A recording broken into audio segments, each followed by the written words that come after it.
آتش بازی کرتے ہیں، پٹاخے پھوڑتے ہیں اور اس لمحے کا انتظار کرتے ہیں کہ تاریخ بدلے اور ہم خوشیوں کا اظہار کریں، اور نئے سال کی شروعات گناہوں سے کر رہے ہیں، وقت ضائع کرنے سے کر رہے ہیں، شراب نوشی سے کر رہے ہیں، بدکاری سے کر رہے ہیں۔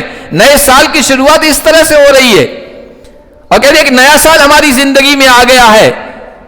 ہمارے ایک سلف فرمایا کرتے تھے کیف یفرح بہذہ الدنیا من یومہ یہدم رہی ہے عمر مثل برف کم چپ کے رفتہ رفتہ دم بدم، یہ ہماری عمر برف کی طرح پگھل رہی ہے۔ نے حساب لگایا، کہا کہ او ہو میری زندگی میں نے 21,500 دن، 60 سال کے 21,500 دن ہیں کہ 21,500 دن پائے ہیں۔ ہائے افسوس 21,500 دن پائے ہیں، اگر میں نے ایک گناہ بھی کیا ہے، اگر مان لیں دن میں ایک بھی گناہ کیا ہے تو اس کا مطلب یہ ہے کہ میں اللہ سے ملوں گا 21,500 گناہ لے کر۔ غیروں کے طریقوں کو، تہذیبوں کو، ان کے کلچر کو نہ اپنائیں۔ غلام قومی دوسروں کے کلچر کو، دوسروں کی تہذیب کو اپناتی ہیں کیونکہ وہ ہین بھاونا محسوس کرتی ہیں، اپنے آپ کو کمتر محسوس کرتی ہے اور دوسروں کی نقالی کرتی ہیں، کاپی کرتی ہیں۔ حضور نے فرمایا تھا لَتَتَّبِعُنَّ سَنَنَ مَنْ كَانَ قَبْلَكُمْ شِبْرًا بِشِبْرٍ وَذِرَاعًا بِذِرَاعٍ، اے میری امت کے لوگوں، تم سے پہلے جو قومیں گزری ہے تم ان کی ہو بہو نقالی کرو گے، کاپی کرنے کی کوشش کرو گے۔ وَكَفَى وَسَلَامٌ عَلَىٰ عِبَادِهِ الَّذِينَ اصْطَفَىٰ أَمَّا بَعْدُ۔ اعوذ باللہ من الشیطان الرجیم، بسم اللہ الرحمن الرحیم۔ وَهُوَ الَّذِي جَعَلَ اللَّيْلَ وَالنَّهَارَ خِلْفَةً لِمَنْ أَرَادَ أَنْ يَذَّكَّرَ أَوْ أَرَادَ شُكُورًا۔ وقال النبی صلی اللہ علیہ وسلم الکیس من دان نفسه وعمل لما بعد الموت والعاجز من اتبع نفسه هواها وتمنى على الله الامانی، او کما قال النبی صلی اللہ علیہ وسلم۔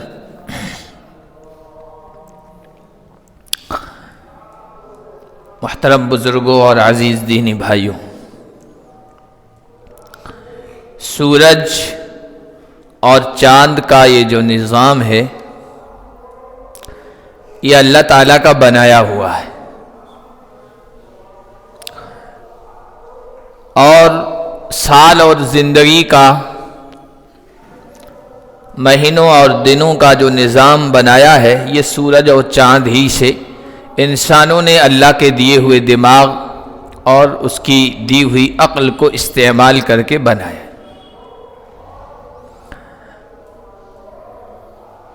اس لیے سورج کے حساب سے جو سال پورا ہوتا ہے اس کو ہم عیسوی سال کہتے ہیں، اور اسلامی جو کیلنڈر کے حساب سے سال پورا ہوتا ہے اس کو ہم ہجری سال کہتے ہیں، جو محرم الحرام سے شروع ہوتا ہے۔ عیسوی کیلنڈر کے حساب سے یا سورج کی گردش اور دوران کے حساب سے جو کیلنڈر متعین کیا گیا اس کے ہم شمسی کیلنڈر کہتے ہیں یا عیسوی کیلنڈر کہتے ہیں، اور اس حساب سے ایک سال اب مکمل ہونے کو ہے، اپنے آخری سانسیں لے رہا ہے، اور دوسرا سال شروع ہونے والا ہے۔ اللہ تعالیٰ نے جو یہ سورج اور چاند کا نظام بنایا اور دن اور رات کا نظام بنایا ہے، یہ عبرت کے لیے بھی ہے، نصیحت کے لیے بھی ہے، شکر گزاری کا جذبہ پیدا کرنے کے لیے بھی ہے، اور اس لیے ہے کہ بندہ اگر دن میں کام نہ کر سکے، عمل نہ کر سکے تو رات میں کر لے۔ قرآن کریم کی جو آیت میں نے پڑھی سورۃ الفرقان کی 19ویں پارے کی آیت ہے، وَهُوَ الَّذِي جَعَلَ اللَّيْلَ وَالنَّهَارَ خِلْفَةً لِمَنْ أَرَادَ أَنْ يَذَّكَّرَ وَأَرَادَ شُكُورًا۔ اللہ وہ ہے جس نے رات اور دن کا نظام بنایا اس طور پر کہ یکے کے بعد دیگرے آتے ہیں، ایک کے بعد ایک باری باری سے یہ آتے ہیں. کیوں آتے ہیں؟ اس شخص کے لیے جو اس سے نصیحت حاصل کرنا چاہے یا شکر گزار بننا چاہے. بڑے مفسر گزرے ہیں علامہ ابن کثیر رحمۃ اللہ علیہ، وہ اس آیت کی تفسیر میں فرماتے ہیں کہ اللہ تعالیٰ نے دن اور رات کا یہ نظام اس لیے بنایا ہے بندوں کی اطاعت، عبادت اور فرما برداری کے لیے، کہ جو بندہ دن میں نیک عمل نہیں کر سکا تو وہ رات میں تلافی کر لے، اور رات میں نیکیاں نہیں کر سکا اس کی بھرپائی دن میں کر لے. اللہ تعالیٰ نے یہ نظام اس لیے بنایا ہے. اور حدیث شریف میں آیا، مسلم شریف کی روایت ہے، اللہ کے نبی صلی اللہ علیہ وسلم نے ارشاد فرمایا ان اللہ یبسط یدہ باللیل لیتوب مسیء النہار ویبسط یدہ بالنہار لیتوب مسیء اللیل حتی تطلع الشمس من مغربہا. اللہ تعالی دن میں اپنا ہاتھ پھیلا دیتا ہے تاکہ رات کا گنہگار دن میں توبہ کر لے، اور رات میں ہاتھ پھیلاتا ہے قبولیت کا تاکہ دن میں جس نے گناہ کیا ہے وہ رات میں توبہ کر لے اور نیکی کے راستے پر چلنے لگ جائے. حضرت قتادہ رحمت اللہ علیہ فرمایا کرتے تھے اس حدیث کی تشریح میں کہ اللہ تعالیٰ دن اور رات میں ہاتھ پھیلائے ہوئے ہے، بندہ گمراہی اور بربادی کے راستے کو چھوڑ کر میری طرف آ جائے اور نیکی کے راستے کو قبول کر لے، توبہ کر لے. تو اللہ نے دن اور رات میں یہ نظام بنایا ہے. حضرت قتادہ فرمایا کرتے تھے فَأَرُوا اللَّهَ خَيْرًا فِي هَذَا اللَّيْلِ وَالنَّهَارِ، اے لوگو اس دن میں اور اس رات میں اپنی طرف سے اللہ کو نیکی دکھاؤ، خیر دکھاؤ، بھلائی دکھاؤ. فَإِنَّهُمَا مَطِيَّتَانِ تَحْمِلَانِ النَّاسِ إِلَىٰ آجَالِهِمْ، یہ دن اور رات دو سواریاں ہیں جو لوگوں کو اپنے اوپر سوار کر کے ان کی مدت تک، ان کے آخری مرحلے تک لے جا رہی ہیں. تُقَرِّبَانِ كُلَّ بَعِيدٍ وَتُبْلِيَانِ كُلَّ جَدِيدٍ وَتَجِيئَانِ بِكُلِّ مَوْعُودٍ إِلَىٰ يَوْمِ الْقِيَامَةِ. یہ دو سواریاں ہیں دن اور رات کی جو ہر دور کو قریب کر رہی ہے اور ہر نئے کو پرانا کر رہی ہے، اور جس چیز کا بھی وعدہ کیا ہے اللہ اور اس کے رسول نے قیامت کے دن تک کا، ان سب چیزوں کو یہ دن اور رات آگے بڑھ رہے ہیں اور وہ پیش کر رہے ہیں، لوگوں کے سامنے لا رہے ہیں وعدہ کی ہوئی چیز کو، موعود کو. ہر دن اور ہر رات جو آگے جا رہا ہے اس کا مطلب یہ ہے کہ ہماری زندگی میں سے وہ ختم ہو رہا ہے. ہم سمجھ رہے ہیں زندگی بڑھ رہی ہے، عمر بڑھ رہی ہے، لیکن اصل میں گھٹ رہی. حضرت علی رضی اللہ تعالی عنہ فرمایا کرتے تھے ارتحلت الدنیا مدبرتن وارتحلت الآخرت مقبلتن. لوگوں، دنیا بھی سفر کر رہی ہے، کوچ کر رہی ہے، اور آخرت بھی سفر کر رہی ہے. دنیا جا رہی ہے، وہ تم سے منہ پھیرے ہوئے، پیٹھ دکھائے ہوئے. دنیا ادھر جا رہی ہے، چہرہ تمہاری طرف نہیں ہے دنیا کا، پیٹھ ہے تمہاری طرف. اور آخرت آ رہی ہے، آخرت کا چہرہ تمہاری طرف ہے، وہ تمہاری طرف بڑھ رہی ہے. دنیا سے تم دور ہو رہے ہو اور آخرت سے قریب ہو رہے ہو. لِكُلِّ وَاحِدَةٍ مِّنْهُمَا بَنُونَ، ان میں سے دونوں کے لیے بیٹے ہیں، اولاد ہیں. آخرت کے بھی بیٹے ہیں، دنیا کے بھی بیٹے ہیں. فرمایا کرتے تھے فَكُونُوا مِنْ أَبْنَاءِ الْآخِرَةِ، تم آخرت کے بیٹے بنو، تم آخرت کے بیٹے بنو، آخرت کی تیاری کرنے والے بنو. اس لیے کہ آخرت تو قریب آ رہی ہے، دنیا تو دور جا رہی ہے. وَلَا تَكُونُوا مِنْ أَبْنَاءِ الدُّنْيَا، دنیا کے بیٹوں میں سے نہ بنو، دنیا پرست مت بنو، آخرت پرست بنو. تو دنیا میں ہر دن جس کو ہم کہہ رہے ہیں گزر رہا ہے اور ہم یہ سمجھتے ہیں ہماری زندگی میں بڑھ رہا ہے، ہماری عمر بڑھ رہی ہے، حالانکہ وہ گھٹ رہی ہے اور ہمیں اپنے پروردگار، اپنے رب کے قریب کر رہی ہے. ہمارے ایک بزرگ تھے حضرت فضیل بن عیاض رحمت اللہ علیہ، ان سے کوئی آدمی ملنے آیا، ملاقات کی تو پوچھا کہ کم مضی من عمرک، فضیل بن عیاض نے پوچھا کتنی سال کے ہو گئے ہو تمہاری عمر کتنی گزر چکی ہے؟ تو وہ کہنے لگا کہ صرت ابن 60 سنہ، 60 سال کا ہو گیا ہوں۔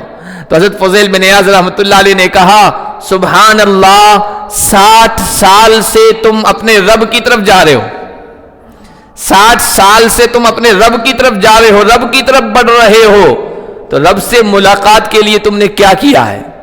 ہر لمحہ تمہیں آخرت سے قریب کر رہا ہے، رب سے قریب کر رہا ہے، اور اس دنیا میں سے گھٹا رہا ہے، تم نے وہاں کے لیے کیا تیار کیا ہے؟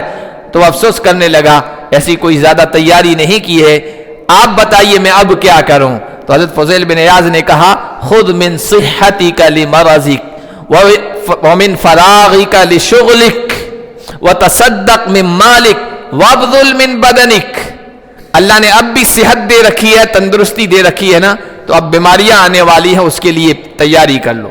بیماریاں آ جائے گی، نیکی نہیں کر سکو گے، عبادت نہیں کر سکو گے، خیر کے کام نہیں کر سکو گے، تو ابھی سے نیکیاں تیار کر لو۔ اور فرمایا اب آگے مشغولیات بڑھنے والی ہیں، ابھی وقت ہے تمہارے پاس، ٹائم ہے، فرصت ہے، اس فرصت کو غنیمت سمجھو، اس میں نیکیاں کر لو، آگے فراغت نہیں ملے گی، کام ہی کام ہوں گے، اور جو اللہ نے مال دیا اس میں سے اللہ کی راہ میں دو، اور اپنے بدن کا صحیح استعمال کرو، اللہ کی اطاعت اور فرما برداری میں اپنے بدن کا استعمال کرو، تو اپنے رب سے اس حال میں ملاقات کرو گے کہ تم پہلے سے تیاری کیے ہوئے ہوگے اور کوئی افسوس نہیں ہوگا۔ اسی لیے اللہ کے نبی صلی اللہ علیہ وسلم نے انسانوں کو اس طرف توجہ دلائی ہے کہ اس دنیا میں جو تم آئے ہو ہمیشہ رہنے کے لیے نہیں آئے ہو، مسافر ہو۔ فرمایا کن فی الدنیا کانک غریب او عابر سبیل، دنیا میں اس طرح رہو گویا تم پردیسی ہو یا راہگیر ہو، راستہ طے کرنے والے ہو۔ پردیسی پردیس میں زیادہ سامان نہیں رکھتا ہے، کرائے کا مکان ہوتا ہے، کرائے کا کمرہ ہوتا ہے، ضرورت کی استعمال کی چیزیں ہی رکھتا ہے، کیونکہ وہاں زیادہ مال جمع کر لے گا تو لانے میں پریشانی ہوگی۔ کا پردیسی کی طرح زندگی بسر کرو، یا اس طرح کوئی راہگیر ہوتا ہے، مسافر ہوتا ہے، مسافر بھی سفر میں ضرورت کی چیزیں ہی سامنے رکھتا ہے، اپنے ساتھ رکھتا ہے، زیادہ چیزیں نہیں لیتا ورنہ پریشانی ہو جائے گی۔ نہ اپنے گھر کا سارا سامان کہ بھائی ساری کتابیں ہیں ساری سفر میں لے جاؤں، اپنے گھر کی ساری کرسیاں لے جاؤں، بیڈ روم بھی ساتھ میں لے جاؤں، آرام کرنے اچھی طرح سے موقع ملے گا، اور گھر کی ساری چیزیں لے جاؤں۔ مسافر یہ نہیں کرتا ہے، مسافر بہت زیادہ ضرورت کی چیزیں ہوں انہی کو ساتھ لے جاتا ہے۔ کہا مسافر کی طرح رہو۔ اس روایت کے راوی حضرت عبداللہ ابن عمر ہیں۔ اس روایت کے بعد وہ کہا کرتے تھے لوگوں سے کہ اذا امسیت فلا تنتظر الصباح وخذ من صحتک لمرضک ومن فراغک لشغلک۔ اے آدم کے بیٹے، جب صبح کرو شام کا انتظار مت کرو۔ وَإِذَا أَمْسَيْتَ فَلَا تَنْتَظِرِ الصَّبَاحَ، جب شام کرو تو صبح کا انتظار مت کرو کہ صبح مل ہی جائے گی۔ اپنی صحت ہے تو اس میں سے اپنی بیماری کے لیے ابھی سے تیاری کر لو، اور ابھی وقت ملا ہوا، فرصت ملی ہوئی ہے تو اپنی مشغولیات اور مصروفیات کے لیے ابھی سے تیاری کر لو، کیونکہ زندگی کا کوئی بھروسہ نہیں۔ صبح ہو گئی، شام ہوگی، شام ملے گی یا نہیں ملے گی کچھ پتا نہیں۔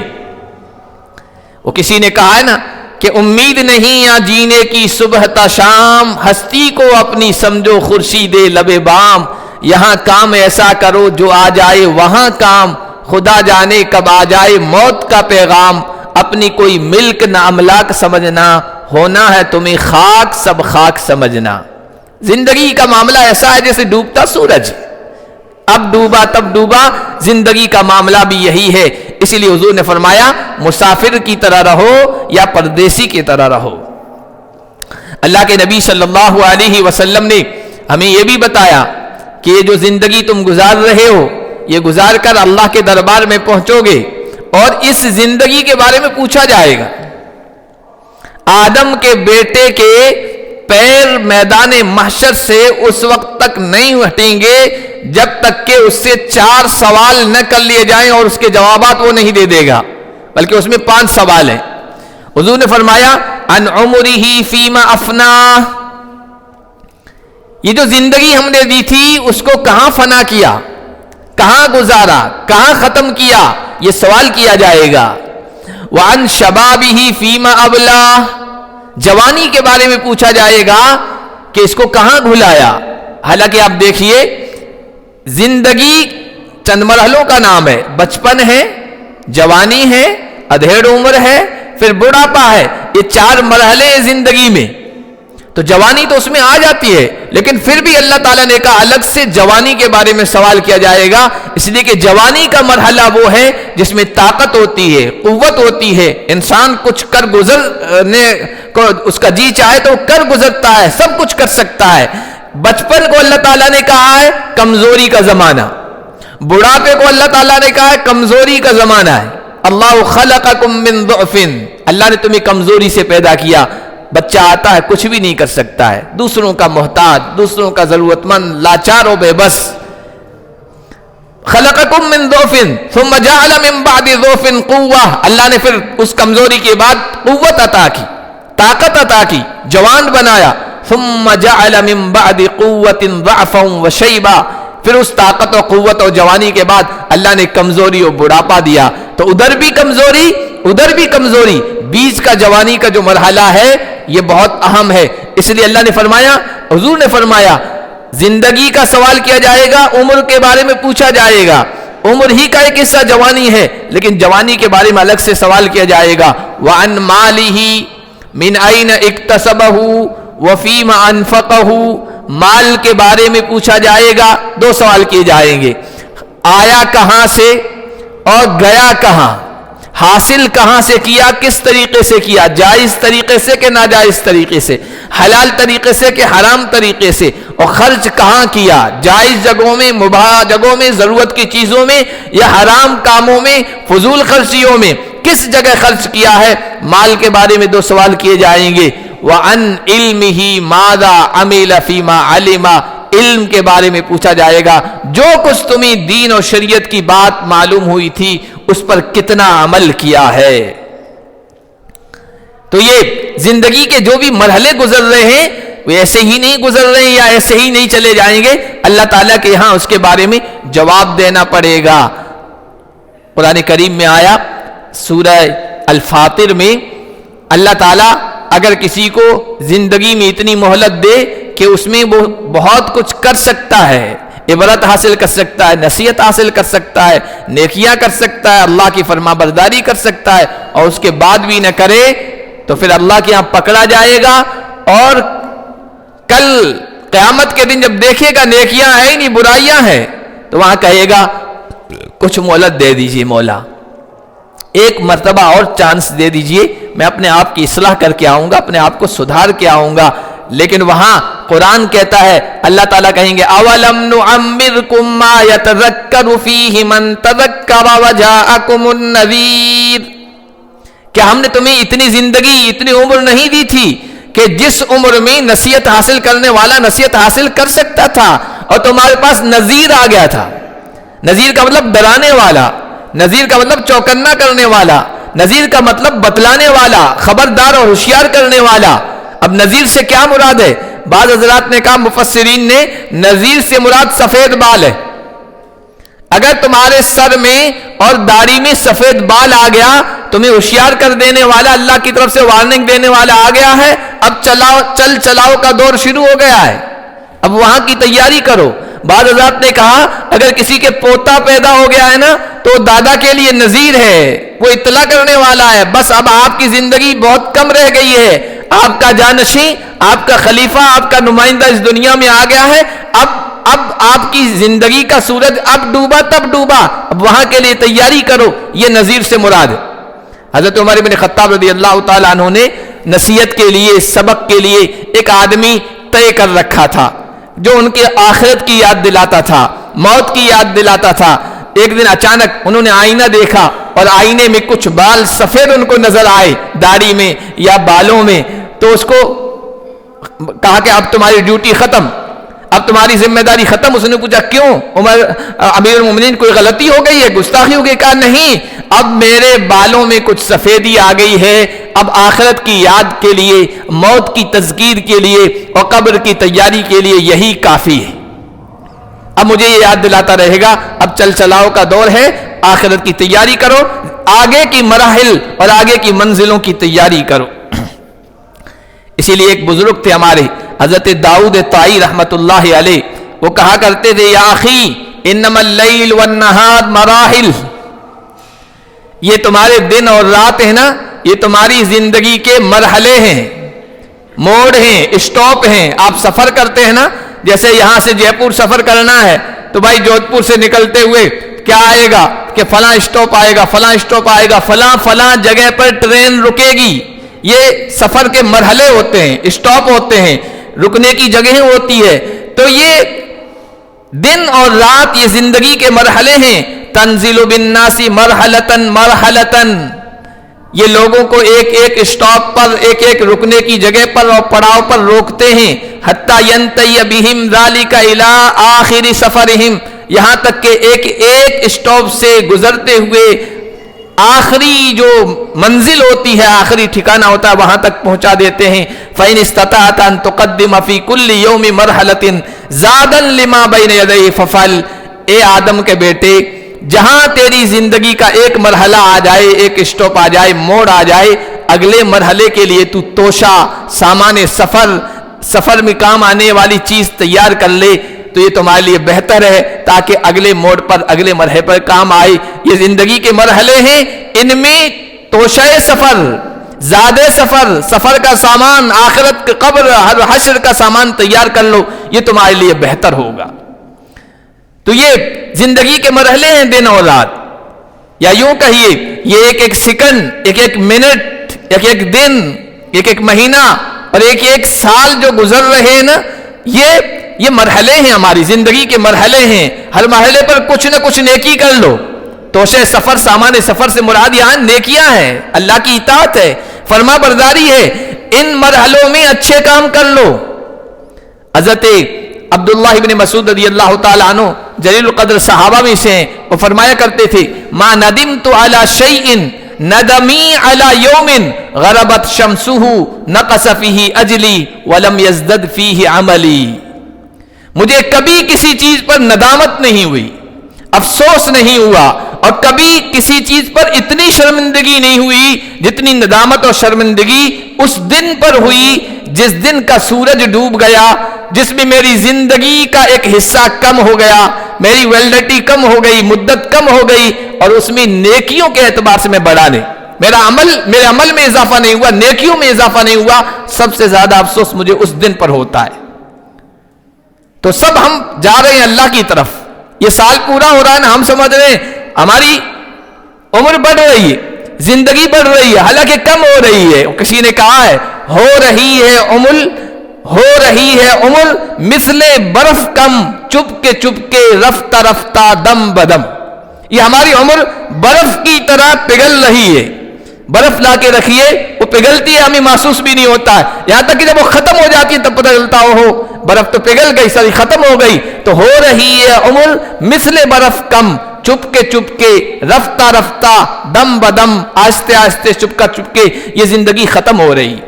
اللہ نے جو موقع دیا ہے، صحت، تندرستی، جوانی، طاقت و قوت، نیکیاں کرنے کا جذبہ، اللہ کی عبادت کا موقع جو دیا ہے، تو آپ کر لیجئے، اس کو غنیمت سمجھ لیے۔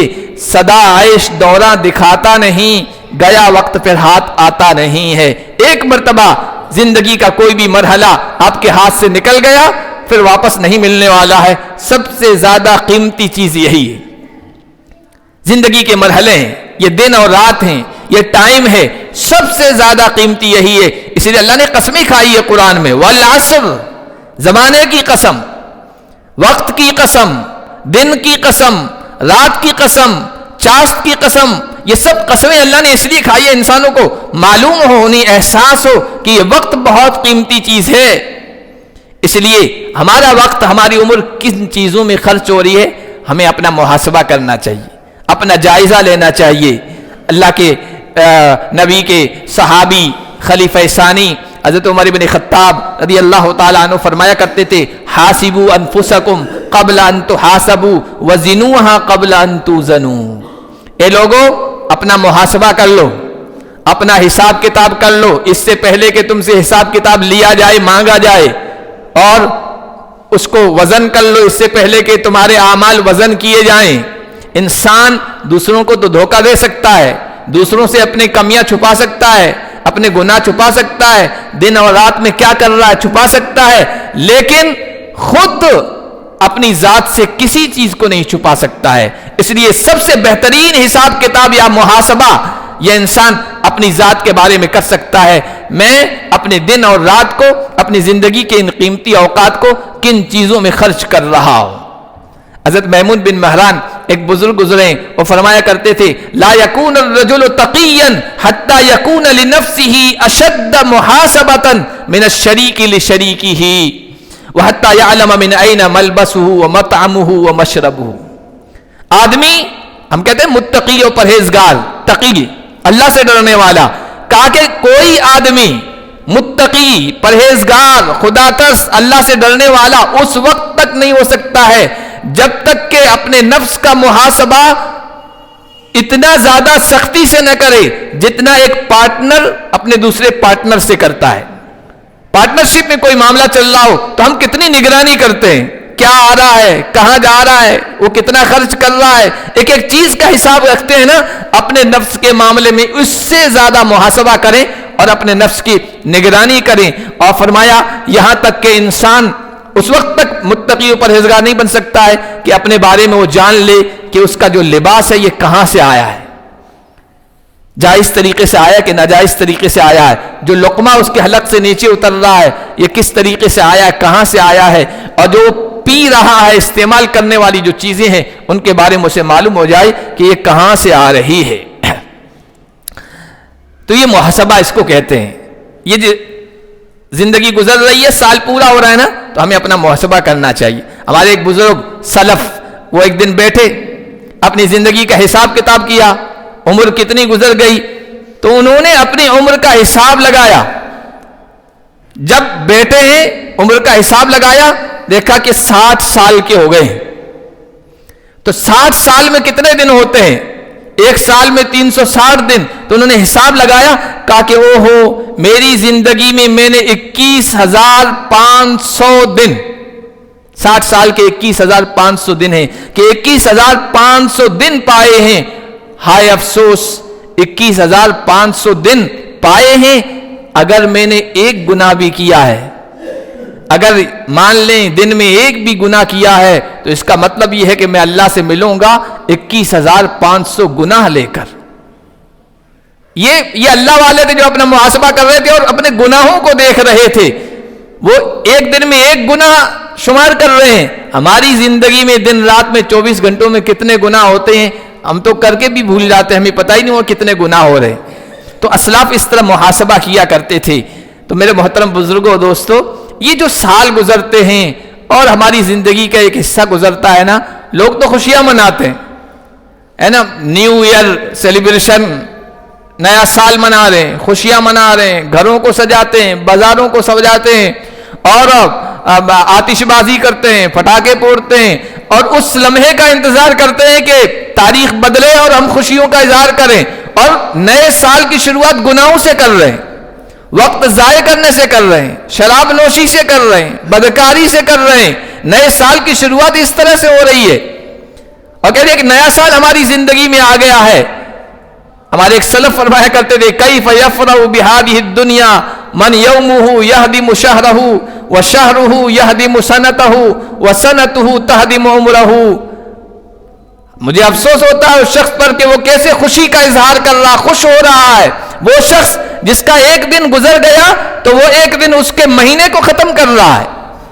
بھائی 30 دنوں میں ایک دن چلا گیا، 29 دن رہے، پھر گیا تو 28 دن رہے، کیسے خوشی کا اظہار کر رہا ہے وہ شخص جس کا ایک دن اس کے ایک مہینے کو منہدم کر رہا ہے، اس کو گرا رہا ہے، ختم کر رہا ہے، اور ایک مہینہ ایک سال کو ختم کر رہا ہے، اور ایک سال اس کی زندگی کے ایک مرحلے کو ختم کر رہا ہے۔ کیف یفرح من عمرہ یقودہ الی اجلہ، کیسے خوشی کا اظہار کرتا وہ آدمی جس کی زندگی آہستہ آہستہ رفتہ رفتہ دم بدم اس کی موت کی طرف اس کو لے جا رہی ہے۔ وحیاتہ تقودہ الی مماتہ، اور یہ اس کی زندگی آہستہ آہستہ اس کو موت کی طرف لے جا رہی ہے۔ انتہا کی طرف، اینڈ کی طرف لے جا رہی ہے، وہ کیسے خوشی کا اظہار کر رہا ہے؟ میری عمر بڑھ رہی ہے، ارے عمر تو تیری کم ہو رہی ہے۔ غافل تجھے گھڑیال دیتا ہے یہ منادی، یہ گھڑی یہ ٹک ٹک ٹک ٹک آواز کرتی رہتی ہے، غافل تجھے گھڑیال دیتا ہے یہ منادی، گھڑی عمر کی گردوں نے گھڑی عمر کی ایک اور گھٹا دی۔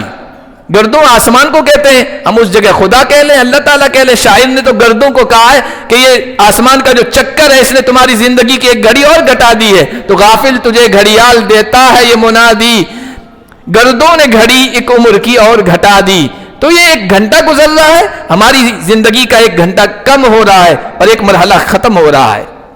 اس لیے ہم تو کہتے ہیں کہ ہمارا اسلامی سال ہو، اس پر بھی ہم اس طرح خوشیوں کے اظہار کو نہیں کہتے، یہ غیروں کا طریقہ ہے۔ ہمارا اسلامی سال تو شروع ہوتا ہے ہجری کیلنڈر، وہ تو محرم سے شروع ہوتا ہے، لیکن پھر بھی یہ اللہ کا نظام ہے، دن اور رات کا، سورج اور چاند کا، لوگوں نے اپنی ترتیب سے کیلنڈر بنائے، تو اس موقع پر بھی ہمیں اپنا حساب کتاب کرنا چاہیے، محاسبہ کرنا چاہیے۔ ہماری زندگی کا ایک سال گزر گیا ہے، اس میں ہم نے کیا کیا؟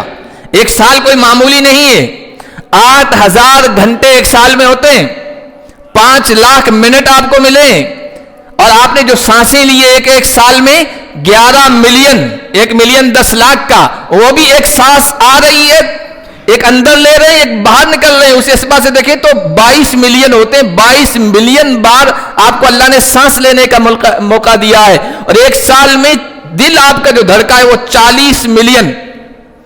اللہ کی اتنی بڑی نعمتیں ہمیں ملی ہوئی، ایک سال کا موقع دیا ہے، اس میں ہم نے کیا کیا ہے؟ ہم اپنا محاسبہ کریں، نیکیوں میں خرچ کیا ہے یا برائیوں میں؟ اللہ کی اطاعت میں یہ دن زیادہ خرچ ہوئے ہیں اور یہ دل دھڑکا ہے یا نافرمانیوں میں؟ اور آگے منصوبہ کریں، آگے پوری پلاننگ کریں کہ اگلا سال ہمارا انشاءاللہ برائیوں کے اعتبار سے نیکیاں اس میں غالب رہیں گی، اللہ کی اطاعت غالب رہے گی، اور اچھائیوں کی طرف ہم بڑھیں گے، اپنی کمیوں کو کم سے کم کریں گے، اچھائیوں کو بڑھائیں گے۔ ہر لمحہ، ہر گھڑی، ہر یوں کہیے گھنٹہ، اور ہر دن، ہر رات، یا تو اپنی زندگی کو بنانے میں یا اپنے پریوار کی زندگی کو بنانے میں، دین کے اعتبار سے اور دنیا کے اعتبار سے اپنے آپ کو بھی ترقی دینے میں، اور اپنے خاندان کو، ملت کو اور قوم کو ترقی دینے میں گزاریں گے۔ یہ نئے سال کے موقع پر ہمارے عزائم ہونے چاہیے، منصوبہ بندی ہونی چاہیے، پلاننگ ہونے چاہیے، اور غیروں کی مشابہت سے، غیروں کے طریقے سے ہمیں بچنا چاہیے۔ وہ جس طرح نئے سال کا جشن مناتے ہیں، نئے سال کا استقبال کرتے ہیں، وہ ہمارا کام نہیں ہے۔ ہم تو ایک مستقل تہذیب رکھتے ہیں، ایک مستقل کلچر رکھتے ہیں، زندگی گزارنے کا ایک پورا طریقہ رکھتے ہیں، جس کو اللہ اسلام کہتا ہے، جو اللہ کے ہاں معتبر ہے۔ اور اسلام کا مطلب ہے اپنے آپ کو حوالے کر دینا، اللہ کے حوالے کر دینا، رسول اللہ کے حوالے کر دینا۔ انہوں نے جس طرح زندگی بسر کرنے کو کہا ہے یا خوشیاں و غمیاں منانے کو کہا ہے، اس کے مطابق اپنے آپ کو ڈھال دینا، اس کو کہتے ہیں اسلام۔ ایسا کرنے والے کو کہتے ہیں مسلمان۔ اس کے مطابق چلیں، غیروں کے طریقوں کو، تہذیبوں کو، ان کے کلچر کو نہ اپنائیں۔ غلام قومی دوسروں کے کلچر کو، دوسروں کی تہذیب کو اپناتی ہیں، کیونکہ وہ ہین بھاونا محسوس کرتی ہیں، اپنے آپ کو کمتر محسوس کرتی ہے، اور دوسروں کی نقالی کرتی ہیں، کاپی کرتی ہیں۔ حضور نے فرمایا تھا لَتَتَّبِعُنَّ سَنَنَ مَنْ كَانَ قَبْلَكُمْ شِبْرًا بِشِبْرٍ وَذِرَاعًا بِذِرَاعٍ۔ اے میری امت کے لوگوں، تم سے پہلے جو قومیں گزری ہے، تم ان کی ہو بہو نقالی کرو گے، کاپی کرنے کی کوشش کرو گے، بالشت بالشت، ہاتھ در ہاتھ، یہاں تک کہ اگر وہ کوئی کام کرتے ہوئے گوہ کے بل میں گھسے تو تم بھی گھسنے کی کوشش کرو گے، یعنی ہر ان کی چیز کی نقالی کرنے کی کوشش کرو گے، اس کو اپنانے کی کوشش کرو گے۔ صحابہ نے پوچھا رسول اللہ، یہ پچھلی قوموں سے کون مراد ہے؟ یہود و نصارہ؟ حضور نے فرمایا من ہم، اور کون ہو سکتے ہیں، ان کے علاوہ اور کون ہو سکتے ہیں؟ تو یہ جو جشن کے طریقے ہیں نئے سال کے اوپر، اور یہ سب چیزیں، یہ غیروں کا طریقہ ہے، اس سے ہمیں بچنا چاہیے۔ اللہ پاک ہم سب کو عمل کی توفیق عطا فرمائے۔